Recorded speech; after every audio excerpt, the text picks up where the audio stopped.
ना देखो, सत्यप्रकाश जी और कौरपाल जी, ओमपाल जी, ये सब सीनियर लोग हैं जी पत्रकारिता की दुनिया में। समाजवादी पार्टी की सरकार में क्या हालत थी साहब जिले की, कैसे व्यापारियों की दिन दहाड़े हत्या होती थी, कैसे रंगदारी मांगी जाती थी। आप तीनों सीनियर लोग हो तो आप ही बताइए बिजली की समस्या क्या हाल था। बिजली 6 घंटे गांव में आती थी। 5:30 बजे सड़क पे लड़कियां, 20 से 25 लड़कियां दौड़ लगा रही थी 5:30 बजे। अब 5:30 बजे शामली क्षेत्र में हमारी बच्चियां, हमारी बेटियां सड़क पे फौज तैयारी में, फौज की या पुलिस की दौड़ लगा रही हूं। इससे बड़ा कानून व्यवस्था का कोई उदाहरण हो नहीं सकता। वो शामली की घटना जिसमें हमारे ऊपर शिव चौक पर लाठीचार्ज हुआ था, मेरे खिलाफ तो लूट का मुकदमा कायम हुआ था। 400 करोड़ रुपए दिए भाजपा सरकार ने और नई शुगर मिल हो गई। जी मोहिद्दीनपुर में जाम लगता था, उसे 152 करोड़ की क्षमता से हम लोगों ने बढ़ाया। 10 साल से वेब शुगर मिल थी बुलंदशहर की, उसको चलाया। 9 साल से संबल की जो है विनस शुगर फैक्ट्री बंद थी, उसको चलाया। आपके सहारनपुर की दया शुगर मिल 9 साल से बंद थी, उसे चलाया। बिड़वी बंद थी बरसों से, उसे चलाया। साकुमरी बंद थी बरसों से, उसे चलाया। इससे बड़ा काम तो प्रमाण पत्र सरकार का क्या हो सकता है।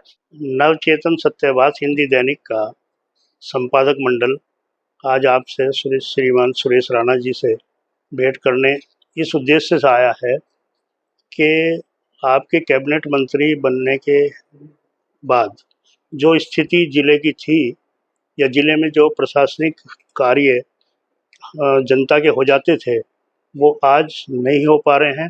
लोगों की बहुत बड़ी समस्याएं हैं। बीजेपी के कुछ सर्वोच्च नेता भी उन कार्यों को नहीं करा पाए हैं। उस संबंध में आज आपसे बात करेंगे हमारे संपादक कौरपाल जी, जिससे कि पता लगे कि आप आजकल क्या क्या कर रहे हैं और कहाँ क्या स्थिति है हमारे जिले की। बहुत धन्यवाद। सबसे पहले मंत्री जी आपसे यही जानकारी है कि अभी लोकसभा चुनाव है और लोकसभा चुनाव में एक बहुत बड़ा कॉन्फिडेंस भारतीय जनता पार्टी को था। खासकर मैं प्रदेश की बात करूंगा, मुख्यमंत्री जी ने भी दावा किया था कि हम 80 की 80 सीट जीते और मात्र 33 सीट पे हमारी भाजपा यहाँ सिमट गई। तो इसके पीछे आप भीतरी घात, अंदरूनी कलह, जनता की नाराजगी या प्रत्याशियों का सही तरीके से चयन ना होना, या मुख्यमंत्री का प्रत्याशियों में एक तरह से उनके द्वारा चयन किया। भारतीय जनता पार्टी में परिवार भाव है, परिवारवाद नहीं है। तो भारतीय जनता पार्टी में जो भी विषय होते हैं परिवार में बैठ करके हम लोग चर्चा करते हैं। जहां तक चुनाव की बात है तो चुनाव में स्पष्ट है कि विपक्ष के द्वारा गुमराह करके, एक नैरेटिव सेट करके, एक फर्जी एजेंडे को ब्रीफ करके और एजेंडा दिया कि किस तरह से संविधान को खत्म कर देंगे। वो लोग जिन्होंने लगातार संविधान को रौंदा, कांग्रेस ने 90 बार तो प्रदेश की चुनी हुई सरकारों को संविधान को का दुरुपयोग करके गिराया। संविधान को मैं कह सकता हूं कि एक तरफ से बाएं करके उन सरकारों को गिराने का काम किया। उन लोगों ने नैरेटिव सेट किया और कुछ लोगों में भ्रम की स्थिति पैदा की।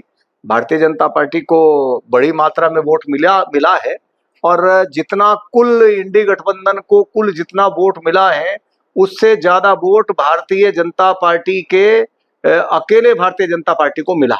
नहीं, खासकर मैं अपने कैराना संसदीय क्षेत्र की ही बात करूंगा कि इसमें जो है ये प्रदीप जी को टिकट दिया गया और कहीं ना कहीं उनका मानना भी है कि अंदरूनी कलह भी उनकी हार का एक कारण बनी। जैसे यहाँ एक हमारे कांधेगे के नेता के पुत्र का सार्वजनिक रूप से कई बार ऐसे बयान आए। इसी तरह से संगीत सोम ने भी सार्वजनिक रूप से कहा। मुख्यमंत्री की 2 बार जो है यहाँ पर जनसभा हुई चुनाव से पहले, लेकिन उसके बावजूद भी कैराना सीट नहीं बचा पाई। देखो, कैराना में भी हम लोग बड़ी मजबूती से लड़े। मैंने कहा ना कि इस तरह का नैरेटिव दिया गया। और शामली जिले की यदि मैं बात करूं तो कैराना सीट हमने लूज की है और विधानसभा, थाना भवन और शामली में हम लोग जीते। तो 2 विधानसभा 3 में से भारतीय जनता पार्टी जीती है और साथ ही साथ लोकसभा में भी बहुत शानदार कार्यकर्ताओं ने मेहनत की है, सभी ने की है। बाकी जहां तक अन्य बातें हैं वो माननीय सांसद जी के द्वारा अवगत कराई गई होंगी या पार्टी का पूरा फोरम बैठता है, पार्टी से कोई बातें छिपी नहीं रहती। अब क्या है क्या नहीं है, मेरे संज्ञान में ऐसा कुछ नहीं है। ऐसा कुछ है तो उचित फोरम पे बातें हुई होंगी। बिल्कुल। अच्छा, एक चूंकि यहाँ पर एक जब हुकम सिंह यहाँ कैबिनेट मंत्री थे तो जनपद की एक पहचान थी, आपके समय में भी वही पहचान वाली जो एक परंपरा थी वो जारी रही। क्या आप मानते हैं कि जो आज यहाँ के लोग हैं इस तरह से इस चीज का अभाव महसूस करते हैं कि वो अपनी पीड़ा किसी उचित फोरम पर, ताकतवर फोरम पर नहीं उठा सकते, तो क्या मानते हैं जनपद के किसी व्यक्ति को मंत्री पद न मिलना एक तरह से जनपद की उपेक्षा मुख्यमंत्री जी के द्वारा करी गई? ना देखो, सत्यप्रकाश जी और कौरपाल जी, ओमपाल जी, ये सब सीनियर लोग हैं जी पत्रकारिता की दुनिया में, जी और लगातार हम लोगों के संबंध भी हैं, आपस में बातचीत भी करते हैं। अभी सुबह 8 बजे से लेके और रात के 10 बजे तक, बीच में यदि कोई ग्रामीण क्षेत्र में दौरा होता तो अलग बात है। जी 15-15 दिन लगातार महीने में मिनिमम जनता दर्शन में तो मैं ही बैठता हूँ, बिल्कुल और मेरे सोशल मीडिया के माध्यम से आप देख सकते हैं हजारों हजारों लोगों से मैं मिलता हूँ। जी और यदि लोगों की बात सुनी जाती है, उनका समाधान होता है, तभी लोग भी अपनी बात कहने के लिए आते हैं, वरना कहीं समाधान नहीं होगा, सुनी नहीं जाएगी, तो मैं समझता हूं कि एक दिन आएंगे तो दूसरे दिन कोई व्यक्ति नहीं मिलेगा। तो भारतीय जनता पार्टी के सारे नेता कार्यकर्ता अपने अपने स्तर पर जनता के बीच में रहते हैं, जनता की समस्याएं सुनते हैं। और जहां तक आपने कहा बाबू हुकुम सिंह जी या मेरे बारे में कि हम लोग थे तो जिले की पहचान थी, मैं बधाई देना चाहता हूं आदरणीय मोदी जी को और आदरणीय योगी जी को, और कुछ बातों की ओर आपका ध्यान इंगित करना चाहता हूं कि जिस तरह से शामली के साथ साथ पश्चिमी उत्तर प्रदेश के विकास को जिस तरह भारतीय जनता पार्टी ने फोकस किया है, वो अद्वितीय है। हमारा फैट कॉरिडोर बन रहा है दादरी के अंदर, पूरा यातायात मालगाड़ियों का वहां से संचालित होगा। हमारा जेवर में एयरपोर्ट बन रहा है, और एक सामान्य एयरपोर्ट नहीं, बिल्कुल एशिया का नंबर 1 का एयरपोर्ट वहां बन रहा है। आदरणीय मोदी जी, आदरणीय योगी जी का मैं धन्यवाद करता हूं। बिल्कुल रैपिड ट्रेन आपकी मेरठ तक आई है। हमारे यहाँ 800 से ज्यादा महाविद्यालय थे आपके चौधरी चरण सिंह जी विश्वविद्यालय के अंतर्गत। जी तमाम सरकारों में छात्रों ने मांग की, तमाम जनप्रतिनिधियों ने मांग की, पत्रकारों ने मांग की। मैं अभिनंदन करूंगा योगी आदित्यनाथ जी का कि उन्होंने मां शाकुंभरी देवी जी के नाम से एक विश्वविद्यालय देने का काम किया। जी और उत्तर प्रदेश की पहला खेल विश्वविद्यालय, वो भी मेरठ में सरधना क्षेत्र में बन रहा है। बिल्कुल मैं पश्चिम गन्ने की बेल्ट है, यदि मैं एक सेकंड प्रकाश जी, मैं 1 मिनट कुछ आपके लेना चाहता हूँ। पश्चिम गन्ने की बेल्ट है जी गन्ने की बेल्ट में देखें तो Ramala sugar mill, Samajwadi party और लोकदल का गठबंधन भी था, तो भी उसका जीर्णोद्धार नहीं हो पाया था। 400 करोड़ रुपए दिए भाजपा सरकार ने और नई शुगर मिल हो गई। जी मोहिद्दीनपुर में जाम लगता था, उसे 152 करोड़ की क्षमता से हम लोगों ने बढ़ाया। 10 साल से वेब शुगर मिल थी बुलंदशहर की, उसको चलाया।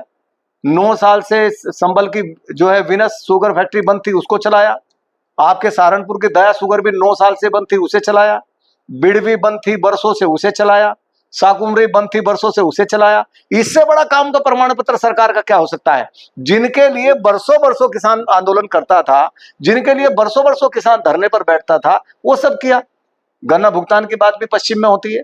16,000 करोड़ रुपए का भुगतान एक साल के अंदर होता था समाजवादी पार्टी गवर्नमेंट में, और इस साल में एक साल के अंदर 40,000 करोड़ का भुगतान होता है। सपा बसपा दोनों को यदि मिला लें, यदि सपा बसपा दोनों को मिला लें सत्यप्रकाश जी, और दोनों का यदि हम 10 साल का गन्ना भुगतान की गिनती करें तो 10 साल का भुगतान बैठता है 95,000 करोड़, और योगी सरकार का 7 साल का बैठता है 2 लाख करोड़ से ऊपर। तो ये है सरकार की कार्य क्षमता। हमारे यहाँ कुछ मिले थी, अब आप देखो कि 122 मिलों में से लगातार ये प्रक्रिया हमने की, 14 दिन के अंदर 90 से ज्यादा मिलें आ गई। हमारा शामली जिला, हमारा बागपत जिला 2-3 मिलों के कारण, 2-3 ग्रुप के कारण थोड़ा कठिनाई में रहा है, उनकी भी चिंता सरकार ने की है। अभी त्रिवेणी ग्रुप के द्वारा आपने बहुत बड़ी परियोजनाएं की है और काम भी, लेकिन जो मूलभूत समस्या है किसान की, कि हमारा पेमेंट बाकी, चाहे वो थोड़ा बाकी है या ऐसा क्या है, वो क्यों नहीं क्लियर हो? नहीं, मैं आपकी बात का धन्यवाद करता हूं कि पत्रकार की पत्रकारिता सरकार तक जनता की बात पहुंचाने का काम करती है, और इसीलिए मैं बता रहा था कि शामली शुगर मिल एक सिक इंडस्ट्री होने के कारण हमने उसको लोन भी दिया। बिल्कुल, और और लोन दे करके उसको उठाने की कोशिश भी की। राणा शुगर मिल को भी लोन दिया, उसे उठाने की कोशिश की, वो तो उठा, लेकिन ये नहीं उठ पाया, और उसी का परिणाम हुआ कि आज त्रिवेणी शुगर मिल ने इसके शेयर खरीद ली। बिल्कुल, और त्रिवेणी का भुगतान हमेशा 14 दिन के अंदर हुआ है। तो उस समय से हमने काफी ग्रुपों से बात की थी पहले भी, लेकिन अब जाकर के वो चीजें मैच्योर हुई हैं। तो अब निश्चित रूप से मैं समझता हूं कि भुगतान की समस्या बहुत जल्द इसका समाधान निकल जाएगा। पूरे प्रदेश में निकला है, जो मिलें बची थी उनका निकालने के लिए योगी जी लगातार तत्पर हैं। और आपने देखा होगा योगी जी आए थे यहाँ शामली में जनसभा जब लोकसभा की थी, तो आपको याद होगा उन्होंने अपने भाषण में भी कहा था कि बहुत शीघ्र हम इसके समाधान को करने वाले हैं। देखिए मंत्री जी, शुरू नहीं किया होगा अभी तक कार्य शुरू नहीं किया। नहीं, अभी उनका हस्तांतरण शेयर्स का हुआ है, नया सत्र चलेगा। मुझे लगता है जो मेरी जानकारी है 40 से 50 करोड़ रुपया वो नए मरम्मत में, रिपेयर में शुगर मिल की लगा रहे हैं, मिल का स्ट्रक्चर स्ट्रोंग कर रहे हैं।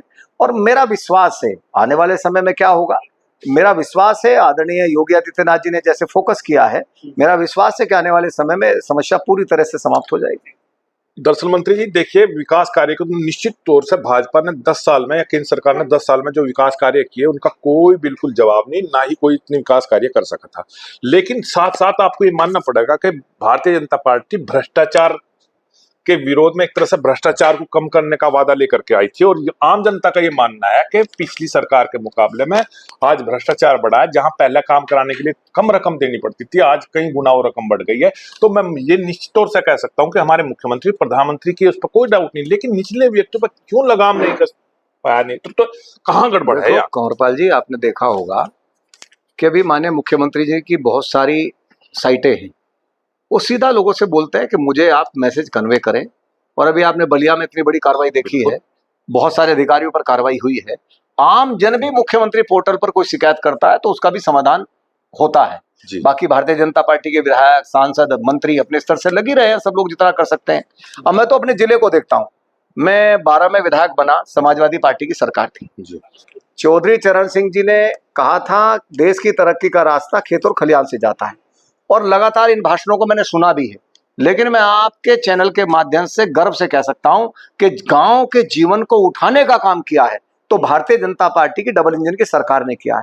आज गांव गांव में सीसी है, गांव गांव में विद्यालय है।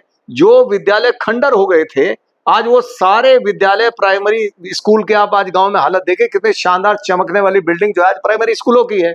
आज गांव गांव में टंकियां बन रही हैं। टंकी एक सपना होता था मेरे गांव में टंकी आएगी क्या, शामली जिले का एक भी गांव नहीं बचा जहां टंकी का निर्माण ना हो रहा। आप देखो कानून व्यवस्था कितनी शानदार है, नई नई इंडस्ट्रियां लग रही हैं। 6 NH वाला जिला, 3 विधानसभा है शामली जिले में, 3 विधानसभाओं का छोटा जिला, 6 NH उसके अंदर हो। अब थाना भवन से अंबाला, अब इतना सा टाउन है थाना भवन, 35,000 वोट हैं, और थाना भवन से अंबाला सीधा NH, थाना भवन से गोरखपुर, इसमें कोई दो राय नहीं है, कि 5-5, 6-6 हाईवे, 35,000 करोड़ रुपए का एक NH है, 35,000 करोड़ का थाना भवन से लेके गोरखपुर, और यहाँ से अंबाला, आपका दिल्ली सहारनपुर, आपका मेरठ करनाल। तो विकास में आज शामली, देखो आप सब किसान परिवारों से जुड़े हो और आप मेरे से सवाल पूछ रहे हो, मैं आपसे सवाल पूछता हूँ। बिल्कुल 4 लाख 3.5 लाख रुपया जो जमीन का औसतन रेट था, 10 लाख, आज वो कहाँ चला गया? 10 तो कम है नहीं जो। अब आपका कहना है 10, लेकिन मैं कह रहा हूँ जो हाईवे के नजदीक था वो तो 1-1 करोड़ रुपया बिका। मैं आम खेती की जमीन, आपने ठीक कहा, आपने ठीक कहा, लेकिन कहीं ना कहीं किसान के, मैं ये नहीं कहा कि जमीन बेचने की चीज है, हम तो आग्रह करते हैं किसानों से, लेकिन कहीं ना कहीं जमीन के कारण भी किसान का आम जीवन का स्तर उठा है। अब आप शामली में रहते तीनों लोग, बिल्कुल आपने देखा होगा कि आज शामली के अंदर अपने बच्चे को पढ़ाने के लिए पहले लोग कमरे किराए पे लेते थे, शाम को थके हारे आते थे, दूध साथ में लाते थे और सुबह खेत में चले जाते थे उठ करके, आसपास के सारे गांव के लोग। आज प्रक्रिया बदली है, प्रक्रिया बदली है, लोगों ने गांव में रहना शुरू किया है। गांव में बिजली चाहिए थी, बिजली है, सड़क चाहिए थी, सड़क है, सुरक्षा चाहिए थी, सुरक्षा है। रात के 3 बजे भी मालडी से आदमी मोटरसाइकिल उठा करके शामली आ सकता है। अभी मैं आज कल की घटना बता रहा हूँ, कल मैं सुबह सुबह निकला 5 बजे, जहां बेटियां दिन में भी सुरक्षित नहीं थी। वो घटना आपको याद होगी, मुझे याद है, ओमपाल जी वहां मौके पे मौजूद थे। घटना क्या थी, एक बहन आई और बहन ने आकर के मुजफ्फर स्टैंड पे पूछा, शाम को उत्तराखंड की रहने वाली थी, उसने पूछा रुड़की की कि मैं जा रही हूँ हरियाणा, मुझे बता दो कि हरियाणा में की बस कहाँ मिलती है। रिक्शा वाले ने बैठाया, ले गया, फक्कर सा चौराहा, कौन सा चौराहा है वो, वहां जाके चैन उतार दी और मोहल्ले में अंदर ले जाकर के किस तरह का दुराचार हुआ। मैं अपने शब्दों में बोलना नहीं चाहता, हम बहनों का सम्मान करते हैं। बिल्कुल, देखिए मैं इसी पे सवाल कर रहा मंत्री जी, इसमें कोई दो राय नहीं कि केंद्र सरकार का विकास और योगी जी का कानून व्यवस्था के प्रति लोगों का विश्वास, इसमें कोई बात नहीं। और इसी वजह से आज मैं मानता हूं कि प्रदेश में योगी का विकल्प नहीं है, लेकिन इसके बावजूद भी देखिए चर्चा है, आप एक राजनीतिक व्यक्ति है, आपका बयान भी अहम भूमिका रखता है और मैं ये नहीं कहता, लेकिन फिर भी मैं उस स्तर से बात कर रहा कि आपको अंदरूनी तौर पर जानकारी भी है। आजकल जो एक चर्चा इस तरह की चल रही है कि योगी के प्रभाव को कम करने का एक प्रयास किया जा रहा है, चाहे वो प्रदेश स्तर पर या केंद्र स्तर पर, जबकि जो सर्वे आया सोशल मीडिया का उसमें बताया गया कि भाजपा जो प्रदेश में अस्तित्व है भाजपा का योगी की बदौलत से। तो क्या मानते हैं कि लोकप्रियता से घबरा के कुछ व्यक्ति इनकी लोकप्रियता को पचा नहीं पाए और इस तरह से योगी जी के कुछ अधिकार कम करने का प्रयास करा जा रहा? देखो, लोकप्रियता जब व्यक्ति की बढ़ती है, आदरणीय नरेंद्र मोदी जी की जो लोकप्रियता है, आदरणीय मोदी जी की लोकप्रियता से घबरा करके पूरी दुनिया के बहुत सारे देश नैरेटिव सेट करने की कोशिश करते हैं जी। ऐसे ही विपक्ष लगातार नैरेटिव सेट करने की कोशिश करता है और तमाम विपक्ष तमाम प्रकार की अनर्गल बातें करने की कोशिश करता है। अब कल ही में अखिलेश यादव जी का बयान मैंने सुना मीडिया के माध्यम से, उन्होंने कानून व्यवस्था पे प्रश्न चिन्ह उठाया जी। अब जो जवार बाग जिनके काल में हुआ हो, जिनके काल में तमाम प्रकार के माफिया दिन में रंगदारी मांगते थे, ना देने पे व्यापारियों की दिन दहाड़े हत्या होती थी, स्कूल में जाने से बच्चियां मना करती थी, आतंकवादियों से मुकदमे वापस लेने की जिन्होंने सिफारिश की थी, आज वो लोग कानून व्यवस्था की बात कर रहे हैं। तो मोदी जी, योगी जी बेहद लोकप्रिय नेता हैं, हमारे अमित शाह जी बेहद लोकप्रिय नेता हैं, भारतीय जनता पार्टी में लोकप्रिय नेता बहुत सारे हमारे लीडर्स लोकप्रिय हैं। उसका कारण है लोकप्रिय वही होगा जो जनता के बीच में रहेगा, लोकप्रिय वही होगा जो जनसंवाद करेगा, लोकप्रिय वही होगा जो विकास को फोकस करेगा, जन कल्याण की योजनाओं को फोकस करेगा। तो मोदी जी, योगी जी लगातार जन कल्याण की योजनाओं को फोकस करते हैं और भारतीय जनता पार्टी एक परिवार है। मैंने पहले ही कहा शुरुआत में, भारतीय जनता पार्टी में कोई भी बात होती है तो सामूहिक परिवार के आधार पर फैसले होते हैं।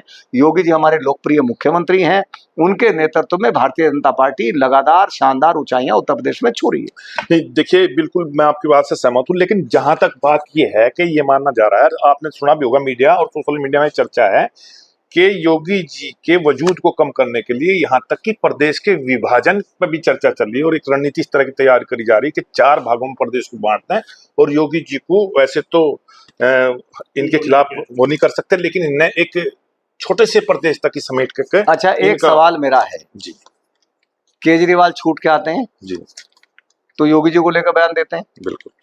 अखिलेश यादव तीसरे दिन योगी जी को लेकर बयान देते हैं।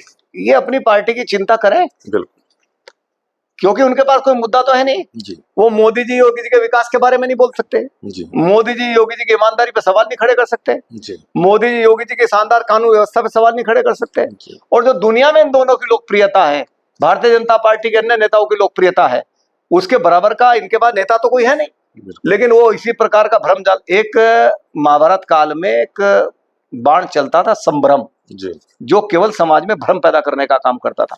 कभी कभी विपक्ष उसका इस्तेमाल करता रहता है, लेकिन जनता जागरूक है इस देश की, वो लगातार उनको उसका परिणाम देने का काम करती है। देखिए मंत्री जी, बिल्कुल ये बात है कि ये जो अभी देखिए जिस तरह से 2014 और 14 के बाद में फिर अगला जो संसद का कार्यकाल था, उस दौरान भी जिस तरह से एक भाजपा की संसद के अंदर आवाज गूंजती थी, और आज अमित शाह जी को कहना पड़ रहा है संसद के अंतर्गत कि वो कह रहे हैं कि अध्यक्ष जी हमारी सुरक्षा करो, और प्रधानमंत्री भी इस बात को कह रहे हैं कि किस तरह से एक लोकतांत्रिक देश के प्रधानमंत्री को संसद में बोलने नहीं दिया गया। एक मजबूरी सी उनकी स्पष्ट दिखाई दे रही है इस बात को लेकर के कि भाजपा को पूर्ण बहुमत नहीं मिला केंद्र में। तो आप मानते हैं कि सरकार वैसा क्यों कर रही है? मेरा इसमें केवल एक मत है, और मत यह है कि राजनेता और राजनीतिक दल अलग अलग प्रकार की उनकी मानसिकता होती है। पूर्ण बहुमत के बाद भी भारतीय जनता पार्टी की मानसिकता हमेशा लोकतंत्र में विश्वास करने वाली है, हमेशा शालीनता के साथ सदन में अपना विषय रखने वाली है।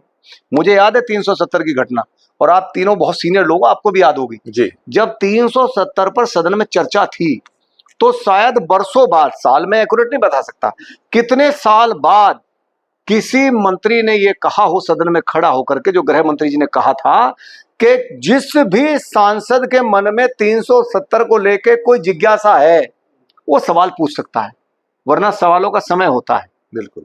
अमित शाह जी ने कहा जिसके मन में जो भी जिज्ञासा हो सवाल पूछे, और उसी का परिणाम था कि बहुत सारे लोगों ने, संसद के सैकड़ों से ज्यादा सांसदों ने 370 को लेकर अमित शाह जी से बातचीत की। उन्होंने सबका समाधान निकाला, सबको उसका जवाब दिया। और बाद में कांग्रेस के एक नेता अधीर रंजन ने उस समय कहा था सदन में खड़े होकर के कि 370 को हम यूएनओ में ले जाएंगे। बिल्कुल, मैंने अपने देश की बात कहां ले जाएंगे?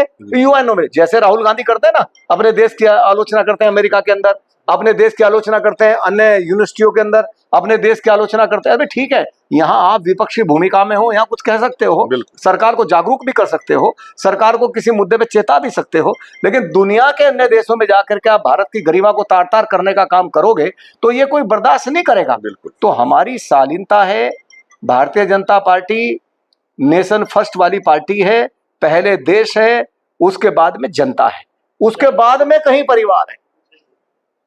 आपका कोई सवाल? भाजपा के अब के टाइम पे कुछ हिंदू मुस्लिम से ज्यादा सामने आते हैं। हर रूप में हिंदू मुस्लिम, यानी कि सबका साथ सबका विकास जो एक नीति थी भाजपा की, रुकावट कैसे हो? अच्छा, दिक्कत ये है ना कि भाई मैं तो आप लोगों से उम्मीद करता हूं, तीनों बहुत सीनियर हैं। अभी जलालाबाद में घटना हुई, एक व्यक्ति नशे की हालत में घर में घुसता है जी, और घर में घुस करके वो एक बहन से छेड़छाड़ की कोशिश करता है। वो बहन विरोध करती है तो बाहर निकालती है उसको। बिल्कुल। बराबर में दूसरा परिवार है, हिंदू परिवार, वो उसमें घुस जाता है। वहां 5 बहनें हैं जी, वो भी विरोध करती हैं और उसको धक्का देकर बाहर निकालती हैं। बाहर निकालती हैं तो मोहल्ला इकट्ठा हो जाता है। दिन की घटना है, दोपहर की। मोहल्ला इकट्ठा होता है, वो इकट्ठा होकर के 112 को फोन करता है। 112 पुलिस जो है उसको उठा के ले जाती है चौकी, नशे की हालत में। घर के लोग आते हैं, अनुरोध करते हैं, अनुरोध करने पे पुलिस सौंप देती है इस हिदायत के साथ कि दोबारा ये नशे की हालत में घर से बाहर ना निकले। 4 घंटे बाद उसकी मृत्यु हो जाती है। 15,000 लोग चौकी घेरते हैं, कहते हैं साहब हत्या का मुकदमा लिखो। अरे भाई, नैतिकता बची है कि नहीं बची है? जो छेड़खानी कर रहा है नशे की हालत में, आप कह रहे हो उसकी हत्या का मुकदमा लिखो। कोई बता रहा था, पता नहीं कौन कौन सी लिंचिंग बता रहे थे। और 2 लाख रुपए का चेक क्षेत्र की सांसद समाजवादी पार्टी के नाम से जाके देती है कि ये अखिलेश यादव जी ने 2 लाख रुपए का चेक भेजा है। तो मैं आप तीनों संवाददाताओं से एक निवेदन करना चाहता हूं, पूछना चाहता हूं कि आप जरा सार्वजनिक इसकी रिपोर्ट जरा तहकीकात जलालाबाद में जाके करिए जी, और उन बहनों से बात करिए जिनसे सरेआम छेड़छाड़ने की कोशिश कर रही है योगी सरकार है। जी, यहाँ किसी को छूट नहीं है गुंडागर्दी करने, और उस गुंडागर्दी पे यदि रोक लगती है तो फड़फड़ाते हैं, बिल्कुल, रोक लगती है तो गुंडों की भाषा बोलते हैं। अब ये कम से कम इतना नेता का दायित्व तो बनता है। ये आप 2 लाख रुपए का चेक दे रहे हो, इसमें क्या, इससे क्या होने वाला है? क्या नैरेटिव आप सेट करना चाहते हो?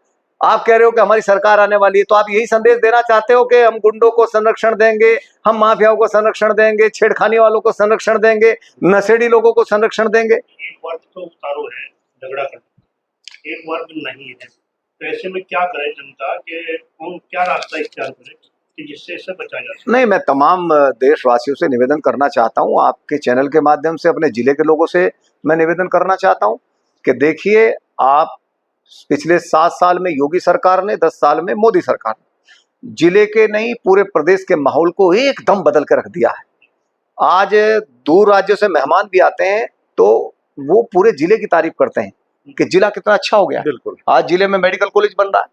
कल ही मेरे पास मैसेज आया कि साहब आप उद्घाटन कर दो और मुख्यमंत्री जी से समय ले लो। आप हमारा 1500 मेगावाट का बिजली घर स्टार्ट हो रहा है। बिल्कुल बिल्कुल। अब आप देखो कि